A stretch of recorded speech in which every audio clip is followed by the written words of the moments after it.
Seminar pada malam hari ini membawa kita ke dalam satu tema, yaitu Coram Deo dalam kehidupan keluarga Kristen.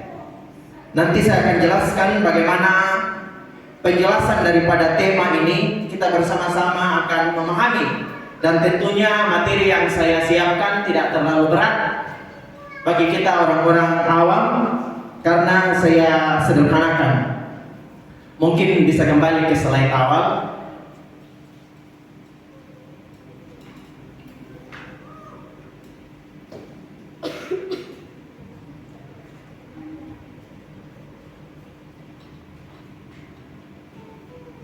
Ke slide awal. Oke, dilanjutkan. Next slide. Oke. Saya memberikan latar belakang atau pendahuluan bagi kita untuk kita memahami satu berkat Tuhan melalui seminar pembinaan iman Kristen pada malam hari ini. Kemajuan teknologi yang membuat manusia tambah nyaman, ada juga sisi yang tidak nyaman. Alat-alat pengintai dibuat demikian canggih, hadir di mana-mana dan mengawasi kehidupan pribadi kita. Kehidupan Kristen berpusat pada satu arah sebagai titik poinnya adalah Tuhan. Untuk itu perlu dalam segala aspek kehidupan kita tertuju kepadanya, karena Dia adalah penguasa segala sesuatu dan mengetahui segala sesuatu. Di sisi lain, Tuhan itu melampaui kecanggihan dan melacak keberadaan kita. Jadi jemaat yang dikasihi oleh Tuhan, Coram Deo yang kita bersama-sama renungkan pada malam hari ini, nanti saya akan jelaskan arti Coram Deo itu yang bagaimana. Tetapi harus kita mengetahui bahwa latar belakang kehidupan kita ini, kemanapun kita pergi dan kemanapun kita berada, Tuhan mengetahui. Saya kembali membawa jemaat Tuhan ke dalam Kejadian pasalnya yang ketiga. Ketika manusia sudah jatuh di dalam dosa, manusia berusaha untuk sembunyi daripada hadapan Tuhan. Dan yang namanya manusia yang sudah berdosa mungkin tidak mengetahui bahwa Tuhan itu penglihatannya itu melampaui yang terbatas, tembus di dalam segala arah, sehingga mereka berusaha untuk menutup diri mereka, dan bahkan dikatakan firman Tuhan di situ, mereka bersembunyi di dalam semak-semak belukar. Tetapi ada satu hal, ketika Tuhan masuk di taman itu, Dia sudah mengetahui di mana mereka berada. Bayangkan, Tuhan tidak menanyakan kepada mereka, apakah kamu telanjang? Tetapi Tuhan sudah mengetahui bahwa manusia itu telanjang. Saya memberikan satu korelasi pada latar belakang ini, bahwa kita melihat dalam kemajuan teknologi itu, kita diintai dengan alat yang canggih sedemikian rupa mengawasi kehidupan kita. Salah satunya adalah kamera. Di mana-mana di Jakarta itu banyak pencopet. Kalau dulu di zaman-zaman teknologi masih jadul, itu para pencopet itu jarang untuk bisa dilacak. Tetapi dengan adanya kamera sekarang mengawasi semua, baik di perkantoran, di supermarket dan lain sebagainya, banyak para pencopet di Jakarta itu ditangkap, dan bahkan pencuri dan lain sebagainya. Karena begitu canggihnya teknologi ini, seperti juga yang disampaikan pada kebaktian yang minggu lalu, bahwa salah satu teknologi yang sangat maju sekarang itu namanya AI. Dia bisa melacak segala sesuatu, apa saja yang kita cari Dia menyediakan di sana.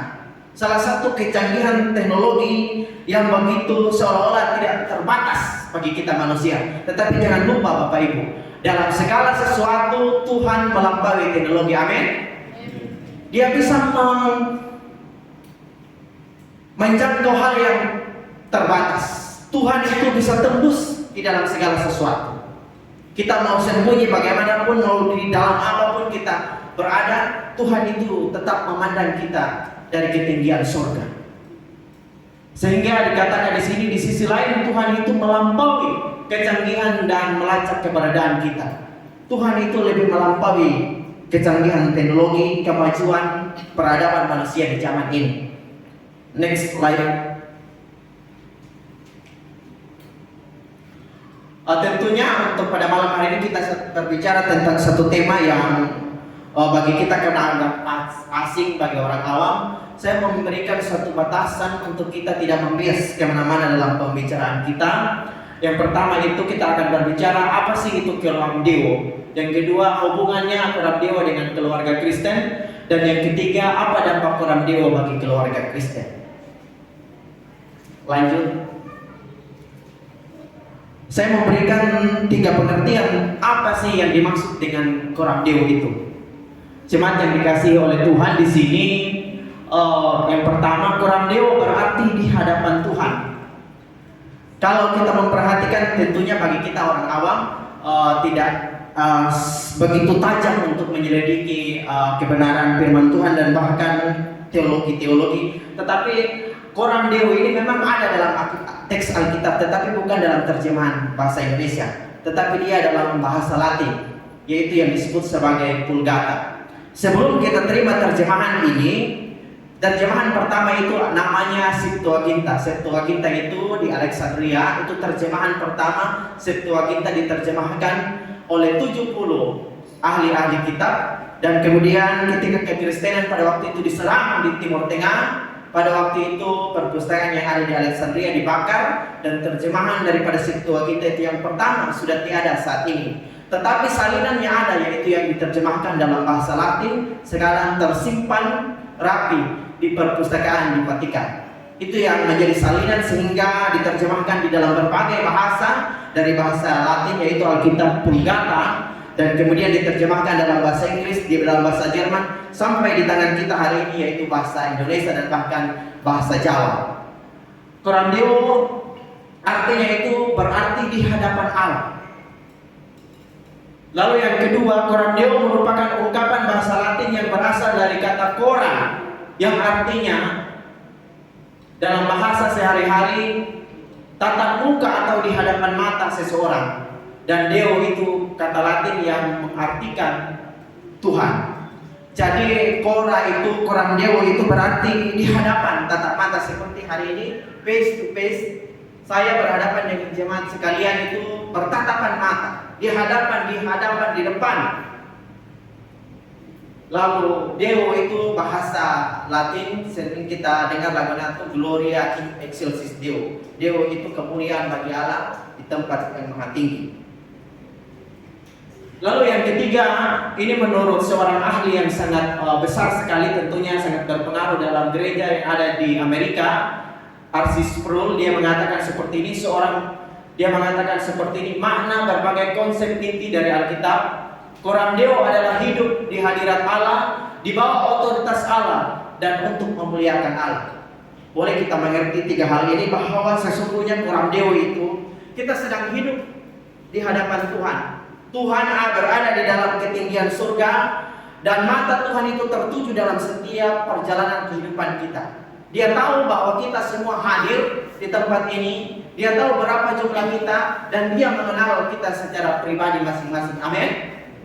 Tuhan itu melampaui, sehingga dalam perjalanan kehidupan kita itu kita tidak bisa bersembunyi di hadapan Tuhan. Nanti kita akan jelaskan setelah materi yang selanjutnya. Lanjut.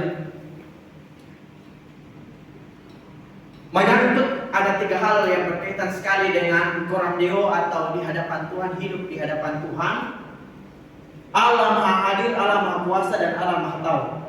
Ibrani pasal 4 ayat yang ke-13 di sana dikatakan mengenai Tuhan Allah, dan tidak ada sesuatu pun makhluk pun yang tersembunyi di hadapannya, sebab segala sesuatu telanjang dan terbuka di depan mata Dia, yang kepadanya kita harus memberikan pertanggungjawaban.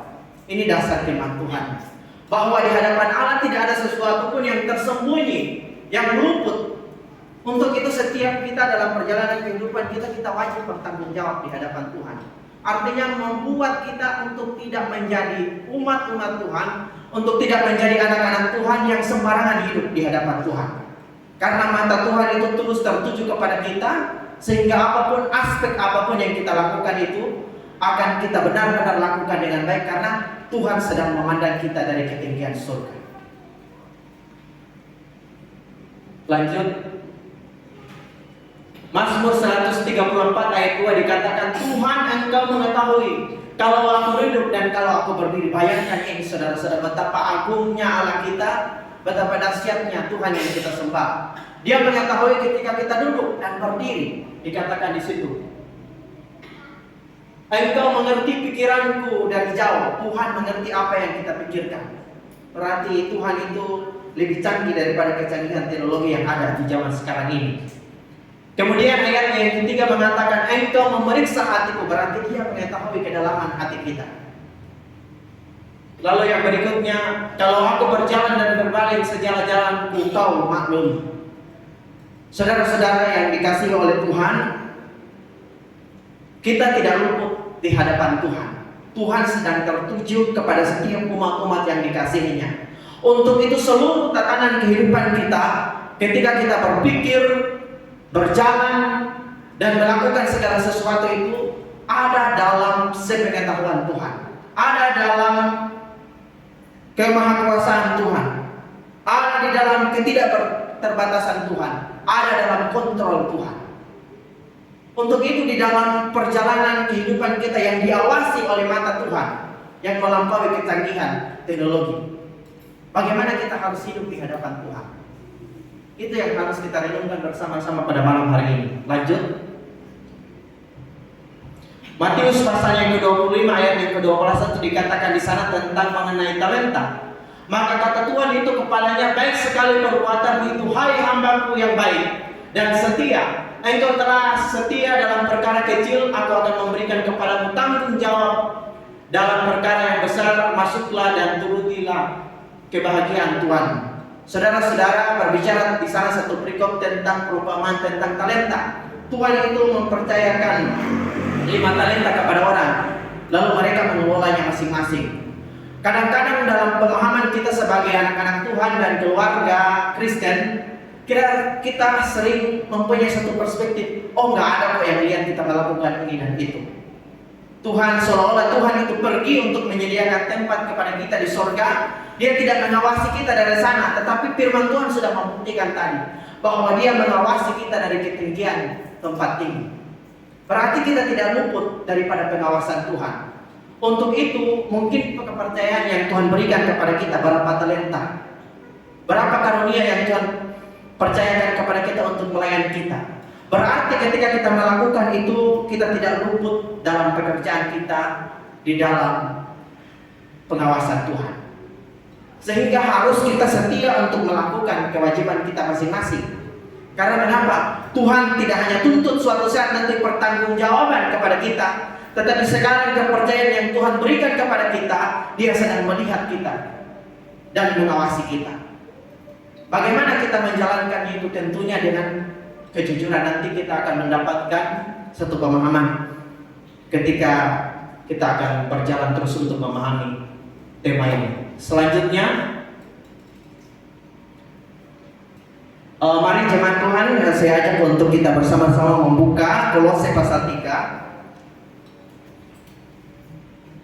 Kolose pasalnya yang ketiga.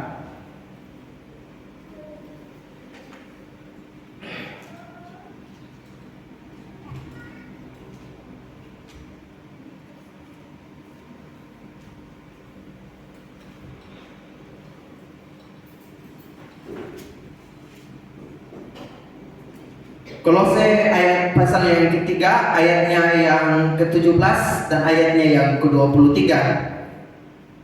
Kita akan membacakannya secara bersama-sama setelah saya hitung 1 sampai 3. 1, 2, 3 ayatnya yang ke-17. Segala sesuatu yang kamu lakukan dengan perkataan atau perbuatan, lakukanlah semuanya itu dalam nama Tuhan Yesus, sambil mengucap syukur melalui Dia kepada Allah Bapa. Ayat yang ke-23, apapun yang juga perbuatlah dengan segenap hatimu seperti untuk Tuhan dan bukan untuk manusia. Kedua, bagian ayat ini memberikan kepada kita petunjuk kita sebagai keluarga Kristen bahwa ketika kita hidup koram deo di hadapan Tuhan yang tidak terbatas seperti yang saya jelaskan tadi, Tuhan menuntut pekerjaan kita itu bukan karena untuk mau dilihat oleh manusia, untuk mendapatkan pengakuan daripada manusia. Sehingga Kadang-kadang kita sebagai anak-anak Tuhan dalam pekerjaan ini, kita mau supaya dilihat oleh manusia, kita gampang sekali untuk putus asa ketika orang mungkin mencederai pekerjaan kita, mencela pekerjaan yang kita lakukan. Emosional dan bahkan rasa putus asa dan kecewa terhadap orang itu akan timbul. Tetapi kita sebagai anak-anak Tuhan yang bekerja di bawah hadirat atau di hadapan Tuhan, kita diajarkan untuk memahami aspek dunia kerja kita.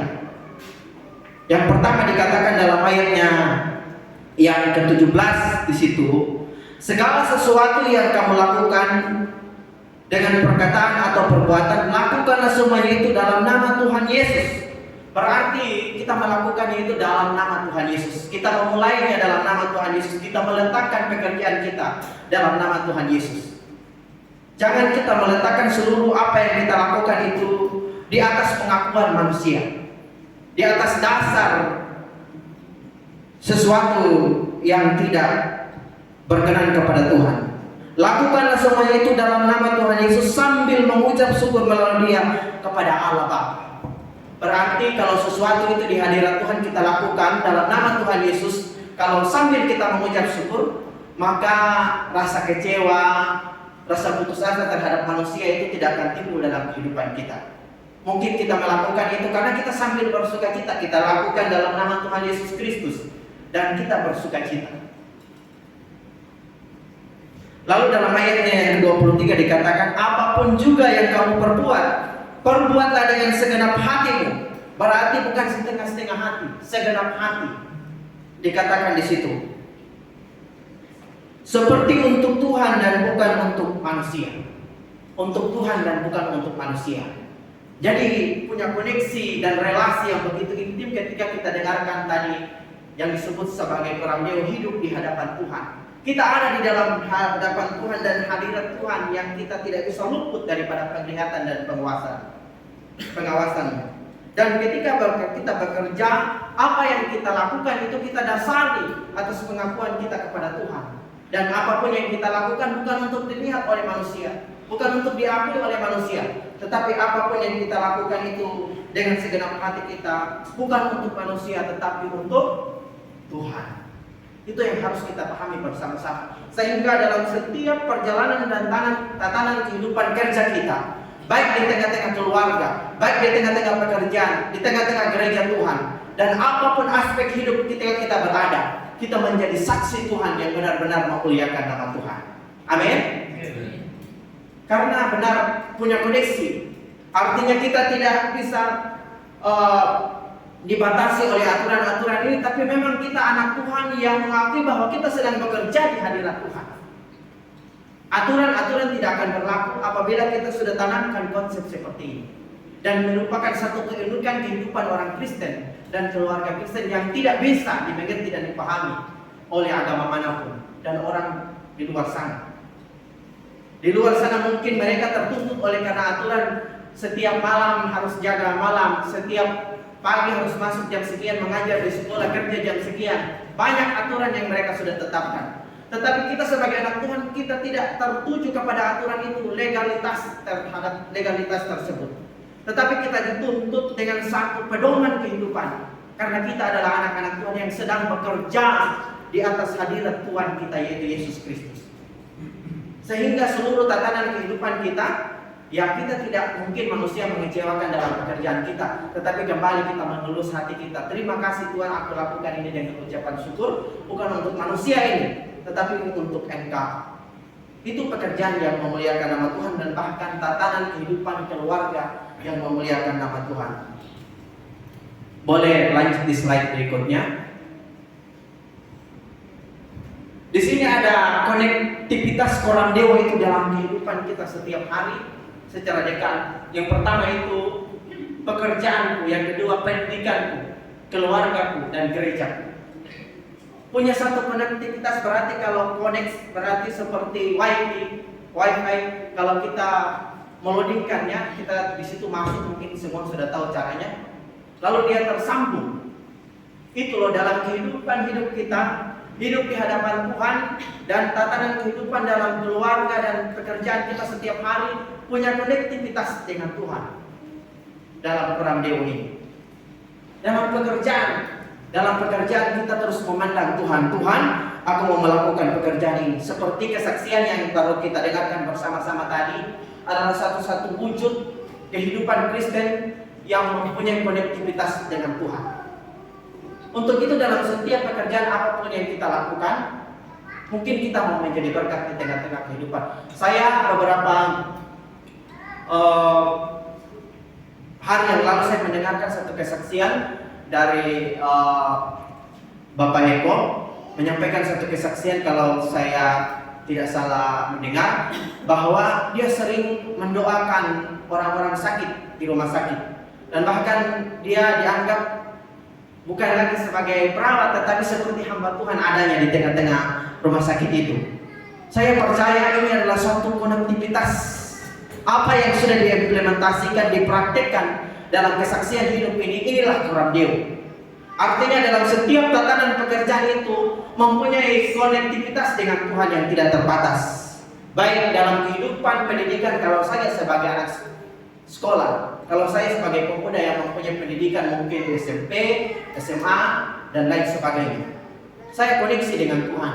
Lalu berikutnya keluarga yang mempunyai koneksi dengan hidup di hadirat Tuhan, itu tidak sembarangan. Keluarga yang benar-benar tertib di hadapan Tuhan. Lalu berikutnya dengan gereja. Seorang atau keluarga Kristen yang mempunyai konektivitas dengan hadirat Tuhan, mempunyai konektivitas dengan Coram Deo, pasti tidak melupakan persekutuan-persekutuan. Pasti mencintai gereja Tuhan. Amin. Saya percaya semua jemaat yang ada di tempat ini adalah jemaat yang mencintai gereja ini dan mencintai seluruh keberadaan persekutuan yang ada di tempat ini. Mungkin dilanjutkan slide berikutnya.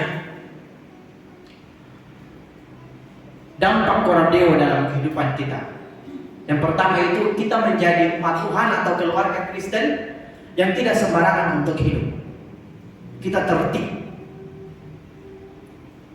Saya seringkan sedikit bahwa memang Coram Deo ini adalah suatu penelitian. Ketika saya masuk dalam teologi, banyak tidak mengerti seperti orang awam pada umumnya hal-hal yang baru di dalam teologi. Tetapi ketika saya menemukan bagian ini, saya menelitinya dan membawa transformasi di dalam kehidupan saya. Tentunya di dalam kehidupan berasrama pada waktu itu sebelum saya tamat, kami diawasi dengan berbagai prinsip dan bagian tatanan aturan, jangan melakukan itu dan ini dan itu, semua dibatasi. Tetapi ketika saya menemukan konsep Coram Deo ini, menyebabkan saya dalam perjalanan kehidupan ini, meskipun ya kita sebagai manusia terbatas, kita sering melanggar peraturan, tetapi kadang-kadang tanpa aturan pun kita bisa menjalani kehidupan ini tanpa harus sesuai dengan tatanan yang sudah ditetapkan.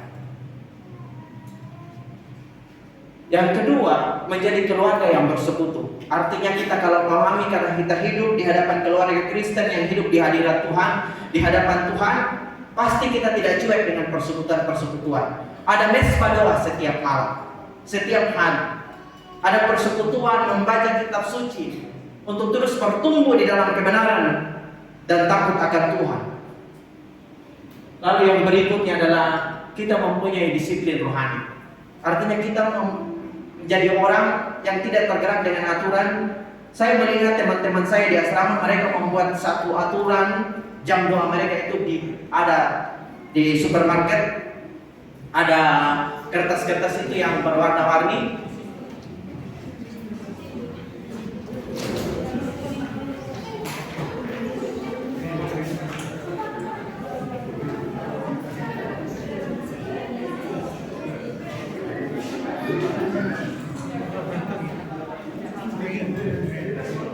Tidak apa-apa, mungkin bisa keluar atau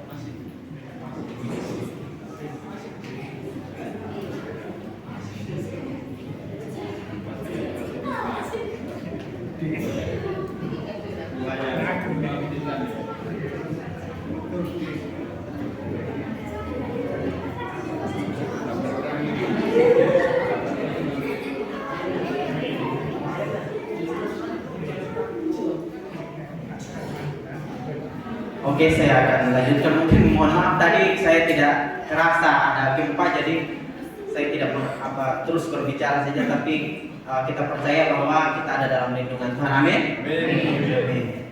Apa yang saya lanjutkan tadi dalam disiplin rohani, dampak daripada Koram Deo ini yang ketiga, poin yang ketiga itu kita mempunyai satu disiplin rohani. Tetapi disiplin rohani ini kadang-kadang bisa mengerti dan salah diimplementasikan oleh banyak orang Kristen, bahkan calon-calon pendeta pun seperti saya.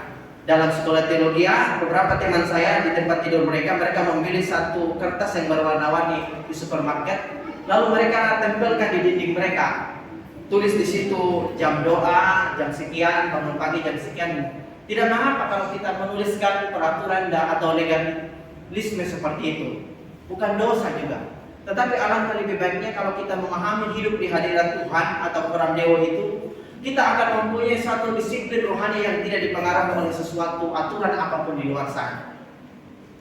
Kita langsung terkoneksi kepada Tuhan tanpa didorong, diingatkan oleh sesuatu apapun. Ketika kita mempunyai disiplin rohani, sudah malam, oh ini jam doa saya, kita langsung teringat, kita langsung tergerak. Karena itu dampaknya dalam kehidupan kita. Lalu yang keempat, itu adalah hidup yang memuliakan Tuhan. Klimaks dari semuanya ini, kesimpulan dari semuanya ini adalah kita menjadi anak-anak Tuhan, keluarga-keluarga yang memuliakan nama Tuhan. Amin. Tentunya kita semua mengharapkan hal itu, menjadi keluarga yang bersaksi, keluarga yang dimampukan untuk menjadi berkat, keluarga yang bersekutu, dan keluarga yang membawa dampak bagi iman kekristenan. Dan semuanya itu menjadi satu kemuliaan bagi nama Tuhan. Boleh dilanjutkan?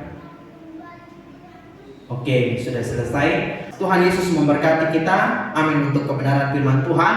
Mari kita berdoa.